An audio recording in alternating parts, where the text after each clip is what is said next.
Hi hello నమస్తే friends, welcome back to my channel. ఇవాళ video వచ్చేసి ఏంటంటే దొండకాయ పకోడీ ఎలా ప్రిపేర్ చేయాలో చూసేద్దాము, ఈజీ అండ్ టేస్టీగా.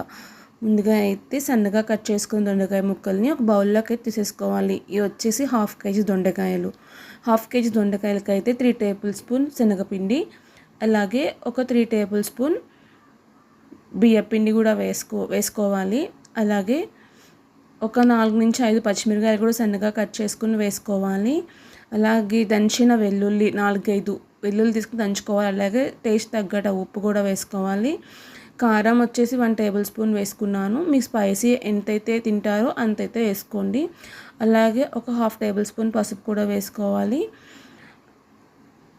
వేసుకున్న తర్వాత మొత్తాన్ని వాటర్ ఏమి వేయకుండా దొండకాయలో ఉంచే వాటర్తోనే పిండి మొత్తం కలిసిపోతుంది. అలా మంచిగా ముక్కలకి పట్టేటట్టు కలుపుకోవాలి. కలుపుకున్న తర్వాత ఒక ప్యాన్లో ఆయిల్ని వేడి చేసుకున్న తర్వాత కొంచెం కొంచెం దొండకాయని అయితే ఆయిల్లో వేసుకుని ఫ్రై చేసుకోవాలి.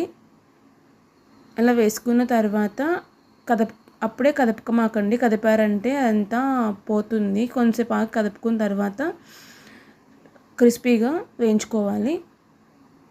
క్రిస్పీగా డీప్ ఫ్రై చేసుకున్న తర్వాత టిష్యూలో తీసేసుకోండి. ఎక్సెస్ ఆయిల్ ఎన్ని ఉంటే అబ్జర్వ్ అయిపోతుంది. అలా రిమైనింగ్ మొత్తం వేసేసుకోవాలి.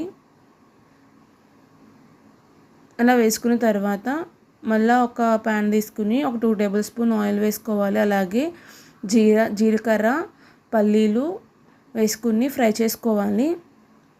ఆ తర్వాత కరివేపాకు, ఎండుమిర్చి కూడా వేసుకుని మళ్ళీ స్పైసీ తగ్గట్టు పచ్చిమిరపకాయ కూడా వేసుకుని కొంచెం ఫ్రై అయిన తర్వాత ముందుగా మనం డీప్ ఫ్రై చేసి పెట్టుకున్న దొండకాయ ఉంది కదా, ఆ దొండకాయ పకోడీని కూడా వేసుకుని ఒకసారి టాస్ చేసుకోండి. అలా టాస్ చేసుకోవడం వల్ల పచ్చిమిరపకాయ అవన్నీ కరివేపాకు ఫ్లేవర్ అంతా పడుతుంది.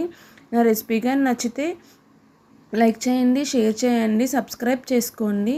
Thank you for watching. Bye.